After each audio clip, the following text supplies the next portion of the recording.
Horror कहानियां थी। काला जादू।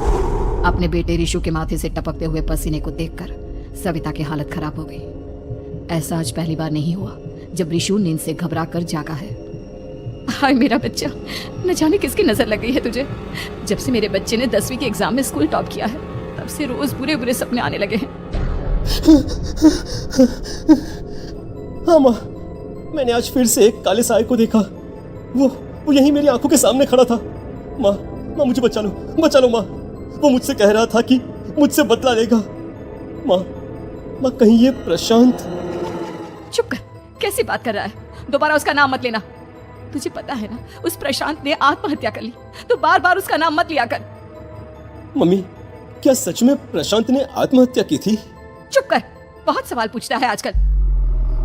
और फिर रात के वक्त सविता के पूरे घर में एक अजीब सा काला धुआं छाने लगा। गहरी नींद में सोई सविता की जैसे ही आंख खुली उसका दम घुटने लगा।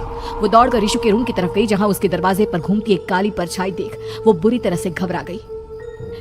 कौन है वहाँ? कौन है? क्या चाहिए तुम्हें? तुम जो बोलोगे मैं करूंगी, लेकिन मेरे ऋषु को छोड़ दो।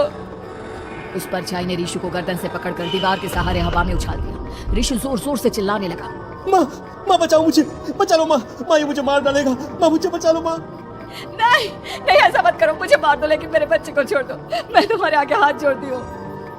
वो परछाई ऋषु को जमीन पर गिरा देती है और अचानक वहां से गायब हो जाती है।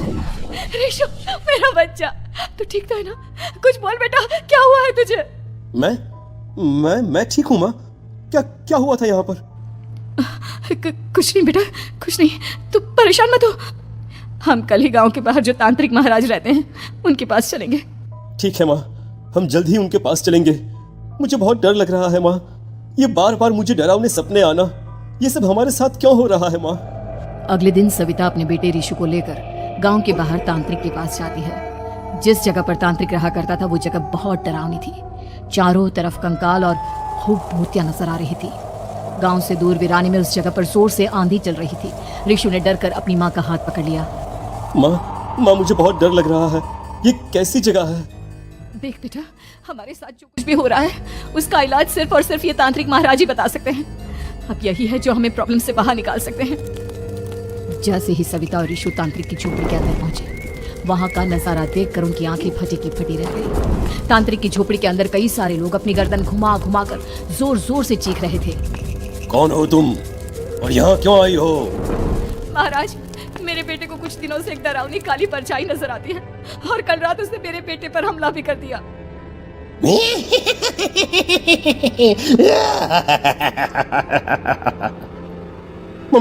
मम्मी हमें यहाँ से चलना चाहिए। ये जगह मुझे ठीक नहीं लगती। नहीं बेटा, ऐसा नहीं कहते। रुक जाओ, 2 मिनट के लिए रुक जाओ। क्या कहा? काली परछाई? तुम्हारे बेटे पर किसी काली परछाई ने हमला किया? हाँ महाराज, वो कह रही थी कि वो मेरे बेटे को कुछ कर देगी। कोई उपाय बताइए महाराज, मेरे बेटे के साथ कुछ गलत नहीं होना चाहिए। तुमने किसी दूसरे के साथ गलत किया है तो तुम्हारे साथ भी गलत होकर ही रहेगा। तुमने किसी की जान ली है, किसी को मार डाला है तुमने। नहीं महाराज, मैंने ऐसा कुछ नहीं किया। मैंने किसी की जान नहीं ली। मुझे कोई उपाय बताइए। लगता है तुम इतनी आसानी से नहीं मानोगी। मैं तुम्हें अभी उस काली परछाई से मिलवा देता हूँ और वही सारा सच तुम्हारे सामने लेकर आएगा। सविता और ऋषु ने डर के मारे अपनी आंखें बंद कर ली। तभी अचानक तांत्रिक की झोपड़ी में अजीबोगरीब आवाजें गूंजने लगी। सविता और ऋषु बुरी तरह से कांप रहे थे। आंखें खोलो और अपने सामने देखो। क्या यही है वो जिससे तुम कल रात को मिली थी? बताओ मुझे। हाँ, इसने कल रात मेरे बेटे के ऊपर हमला किया था। ये उसी लड़के की भटकती हुई आत्मा है जिसे कुछ दिन पहले तुमने मार डाला था। मम्मी ये महाराज क्या कह रहे हैं? क्या सच में आपने किसी की जान ली है, किसी को मार डाला है? अगर हाँ तो बताइए ना मम्मी, किसको मारा है आपने? किसको? तुम्हारी माँ इतनी आसानी से सच नहीं बताएगी बेटा। इसने एक बच्चे की जान ली है। कहीं उसका नाम प्रशांत तो नहीं महाराज? वो मेरा दोस्त है, मेरा मतलब मेरा पड़ोसी है। सही पहचाना। देखा सविता, तुम्हारा खुद का बेटा भी जानता है कि तुमने किसी के प्राणों की बलि चढ़ा दी और इसीलिए अब उसकी बुरी आत्मा तुम्हारे घर में भटकती है। मुझे माफ कर दीजिए महाराज, मुझसे बहुत बड़ी गलती हो गई। प्रशांत हमारे पड़ोसी का बेटा था, हर बार उसके नंबर मेरे बेटे से ज्यादा आते थे और इसलिए मैंने उसके कमरे के बाहर काला जादू किया था, पर मुझे नहीं पता था कि वो मर जाएगा। तुम्हारे उसी काले जादू वाली गुड़िया के अंदर एक बुरी आत्मा थी जिसने उस बच्चे के दिमाग पर बुरा असर कर दिया और उसी की वजह से उस लड़के ने अपनी बालकनी से कूदकर आत्महत्या कर ली। इसकी वजह सिर्फ और सिर्फ तुम हो, तुम। नहीं नहीं महाराज, जो कुछ भी हुआ मुझे नहीं पता था कि प्रशांत अपनी जान दे देगा।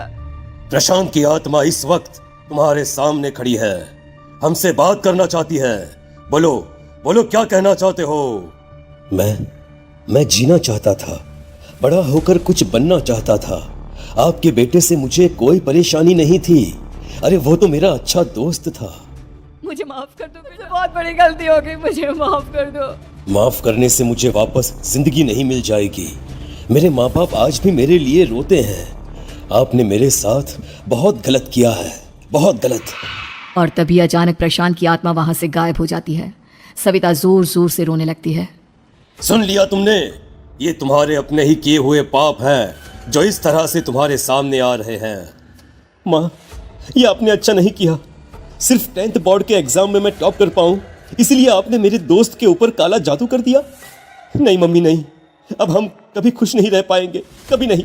मेरे दोस्त की आत्मा को कभी शांति नहीं मिलेगी मम्मी, कभी नहीं। लेकिन मैंने जो कुछ भी किया सिर्फ तुम्हारे लिए किया। वो लड़का हमेशा फर्स्ट पोजीशन पर आ जाता था और इस वजह से हमेशा तुम्हारे मार्क्स कम पड़ते थे। मैंने तो सिर्फ उस पर एक छोटा सा काला जादू किया था बेटा, मुझे क्या पता था कि उसका ये नतीजा निकलेगा। जिस गुड़िया को तुमने उस लड़के के कमरे के दरवाजे पर लगाया था, दरअसल उसके अंदर एक बुरी आत्मा का प्रवेश हो गया था, जैसा कि अक्सर काला जादू करते समय हो जाता है। मुझे अपनी गलती का एहसास हो गया है, मैं प्रायश्चित करना चाहती हूँ। आप बताइए मैं क्या करूँ? प्रशांत के घर जाकर उस काली गुड़िया को वहां से निकालकर यहाँ लेकर आओ। मैं उसे आग में जलाकर राख कर दूंगा और उसके बाद प्रशांत की आत्मा को हमेशा के लिए मुक्ति मिल जाएगी। अगली रात सविता चुपचाप अपने पड़ोसी प्रशांत के घर जाती है। प्रशांत के माँ बाप प्रशांत की मौत के बाद उस घर को छोड़कर हमेशा के लिए वहां से चले गए थे। जैसे ही सविता उस घर के अंदर कदम रखती है, उसका सामना अजीबोगरीब हैवानियत से भरी आवाजों से होने लगता है। ऐसा लग रहा था जैसे कोई बुरी तरह से चीख रहा हो। सविता जैसे ही प्रशांत के कमरे के बाहर पहुंचती है, वहां पर लटकी हुई गुड़िया के शरीर से खून टपकने लगता है। ये क्या हो रहा है? इस गुड़िया के शरीर से खून क्यों टपक रहा है? सविता हिम्मत करते हुए उस गुड़िया को वहां से उतारने की कोशिश करती है, लेकिन तभी अचानक से बहुत भयानक दिखने वाली औरत उसकी आंखों के सामने आकर खड़ी हो जाती है। मैं यहाँ से कहीं नहीं जाऊंगी और अगर तूने मुझे यहाँ से हटाने की कोशिश की तो मार डालूंगी मैं तुझे। नहीं नहीं, मुझे तुम्हें यहाँ से ले जाना ही होगा, नहीं तो मेरा बेटा, उसकी जान को खतरा है। मैं तुम्हें नहीं छोड़ सकती। अगर तुम्हारे अंदर हिम्मत है तो मुझे इस घर से बाहर ले जाकर दिखाओ। और ऐसा कहकर वो औरत सविता के ऊपर हमला कर देती है और उसे हवा में उछाल उछाल कर जमीन पर पटकती है।